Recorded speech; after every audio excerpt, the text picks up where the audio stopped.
There are two powers in life that every one of us have to deal with every day. The two powers in life that you can never control or stop. The two most difficult components in life to manage is time and change. The key to your future is the successful management of time and change. You can't stop time, you can't stop change. So all you can do with them is manage them. And you become what you are based on how you manage both of them.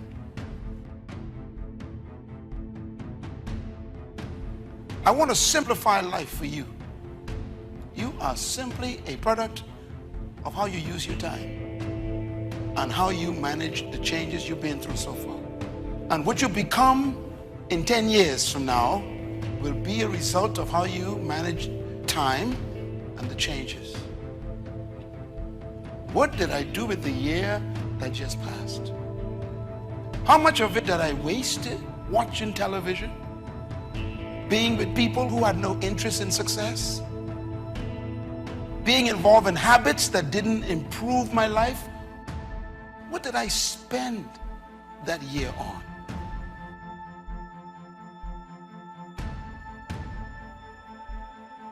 Time and change are the raw materials of life.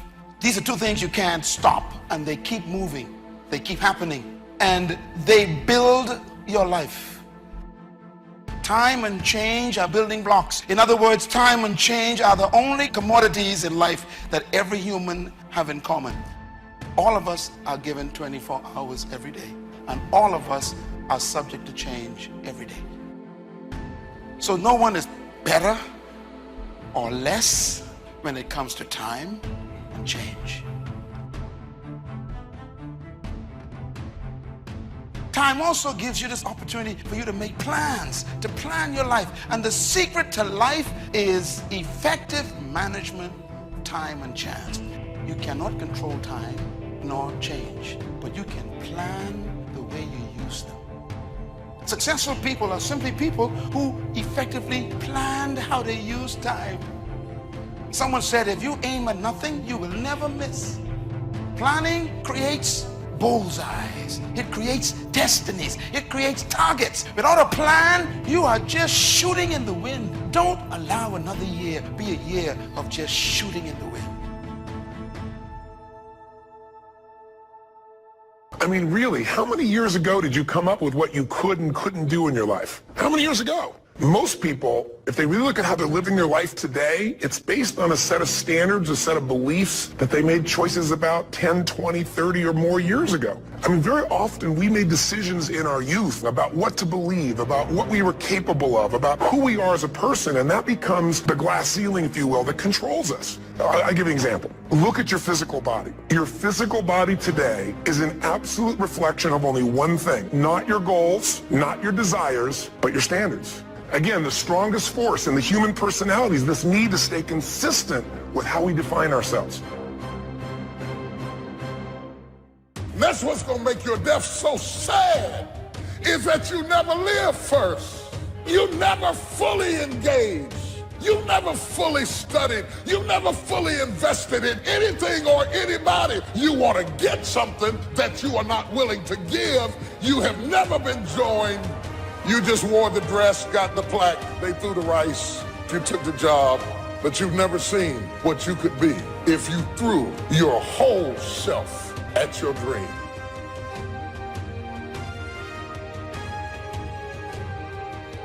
Despite everything that's been written about the importance of goal setting, very few people actually put it into practice.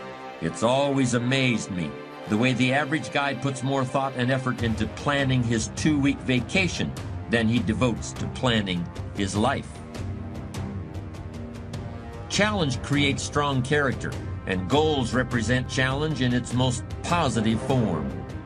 Leaders have their personal goals clearly in focus, as well as the goals of the organization. In fact, one of the principal responsibilities of leadership is defining goals for the vast majority of people who aren't able to do it for themselves. keep the faith? How do you keep your head above water? How do you march against the tide? How do you stand up when everybody around you seems to be falling down? How do you keep firm and solid footing when everything underneath you seems to be slipping away? How do you keep the faith? You've got to be born again. And when you're born again, there are some things you just have to take. Just some things you have to stand up under. There's just some fights you're going to have. To a great extent, I think perseverance can be learned. And there are some very powerful techniques that can help you learn it. By far, the most important tool you can use in developing perseverance is a personal list of challenging, realistic, well-defined, and highly rewarding goals. In recent years, we've overlooked the importance of perseverance to some extent because we believe so strongly in talent as the true determinant of success. For instance, there are a great many special programs in the schools for so-called gifted children, and these programs can begin as early as the first grade. A child is tested, and he's either gifted or he isn't. He either has talent or he doesn't.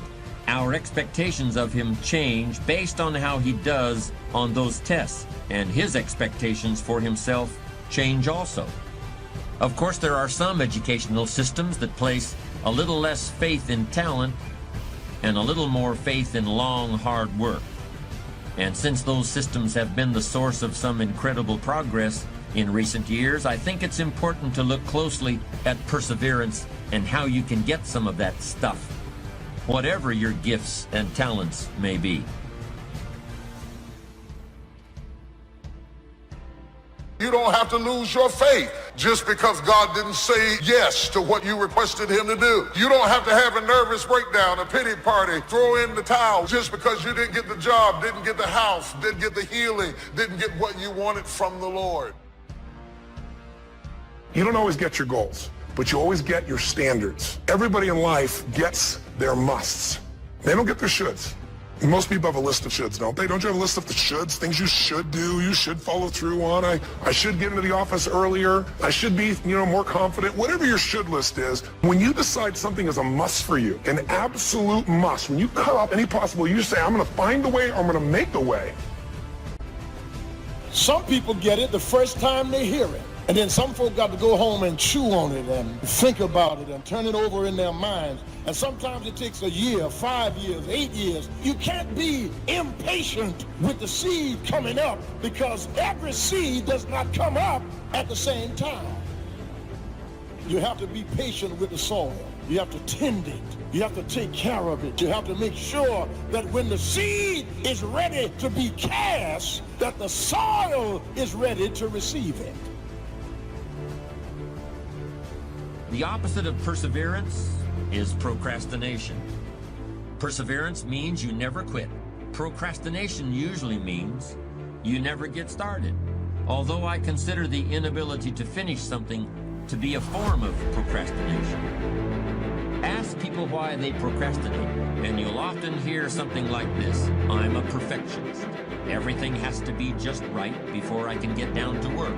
Not too much noise, no telephone calls interrupting me, no distractions. And of course I have to be feeling well physically too. I can't work when I have a headache. The other end of procrastination, being unable to finish, also has a perfectionist explanation. I'm my own harshest critic. I'm just never satisfied. If all the I's aren't dotted and all the T's aren't crossed, I just can't consider that I'm done. That's just the way I am, and I'll probably never change. A fault is being turned into a virtue. The perfectionist is saying that his standards are just too high for this world. This fault into virtue syndrome is a common defense when people are called upon to discuss their weaknesses. But in the end, it's just a very pious kind of excuse-making. It certainly doesn't have anything to do with what's really behind procrastination. Only quality people. As you think about your goals and dreams, this is not for everybody. You want to build an organization with only quality people. Not people who need more, but people who want more. You want to surround yourself with people that are hungry. People that are hungry are willing to do the things today others won't do in order to have the things tomorrow others won't have. If you do what is easy, always looking for a way to give yourself a pass, to let yourself off the hook, to do what everybody else is doing, a job, the journey of the broke. If you do what is easy, your life will be hard. But there's something in you that says, you know, I can't do this. I can't do this anymore. There is an old person down inside of you that's dependent on you to be smart. It's the person you're going to be 30, 40 years from now. Do not disappoint that person by being foolish through the strongest years of your life. And then when your back is out and your knees are swollen and you can't move around, now you're out there going to get your grind on now? The basis of procrastination could be fear of failure. That's what extreme perfectionism really is once you take a hard look at it. What's the difference whether you're afraid of being less than perfect or afraid of anything else? You're still paralyzed by fear. What's the difference whether you never start or never finish? You're still stuck. You're still going nowhere. You're still overwhelmed by whatever task is before you. You're still allowing yourself to be dominated by a negative vision of the future in which you see yourself being criticized or laughed at or written out of town on a rail or punished. Of course, this negative vision of the future is really a mechanism that allows you to do nothing. It's a very convenient mental tool. Commitment means standing up for your life. It means honoring yourself. It means beginning to say and to see and recognize your alignment and oneness with the universe, and that you are a channel for life to express through. And we short-circuit it with anger. We short-circuit it with fear. We short-circuit it by being lazy or apathetic or giving up easily. Why? We say, oh, it's too hard, it's too hard. We don't challenge our spirit. Ladies and gentlemen, there's nothing as powerful as the human spirit. You can't destroy it. You can pervert it, but you can't destroy it. So when you begin to say, what is it that I want to leave? What contribution that I want to begin to make? What difference do I want to make in life? What chances I need to take? What fears do I need to step on? What risks do I need to begin to embrace? You can either live your dreams or live your fears. You have got to get to a point where you say, I'm sick and tired of living like this. There's got to be more. That's when people go out and strike out on their dreams. Well, I'm going to tell you how to overcome procrastination. I'm going to show you how to turn procrastination into perseverance. The first principle is break it down. No matter what you're trying to accomplish, whether it's writing a book or climbing a mountain or painting a house, the key to achievement is your ability to break down the task into manageable pieces and knock them off one at a time. Focus on accomplishing what's right in front of you at this moment and ignore what's off in the distance someplace. Substitute real-time positive thinking for negative future visualization. That's the first all-important technique for bringing an end to procrastination. Procrastination won't be a problem because the task is now so small that fear won't kick in. And it all begins with those 3 words. Break it down. What is the vision for your life? What are the ideas and the dreams for your life? What are you supposed to be doing? Who are you? What are your gifts and talents? What is your ultimate destiny and your goals? God will never give you something somebody else is supposed to have. When I'm in a storm, I'm trying to gain control. But God's message to all of us whenever we feel like we are in a storm is not to keep control, but to keep courage. You keep courage and God will take control. He's going to get you through this storm. You just got to keep courage. My second technique for defeating procrastination is also only 3 words long. Write it down. You're now going to be writing about the present, just as you experience it every day. Instead of describing the things that you want to do or the places you want to go, You're going to describe what you actually do with your time, and you're going to keep a written record of the places you actually go.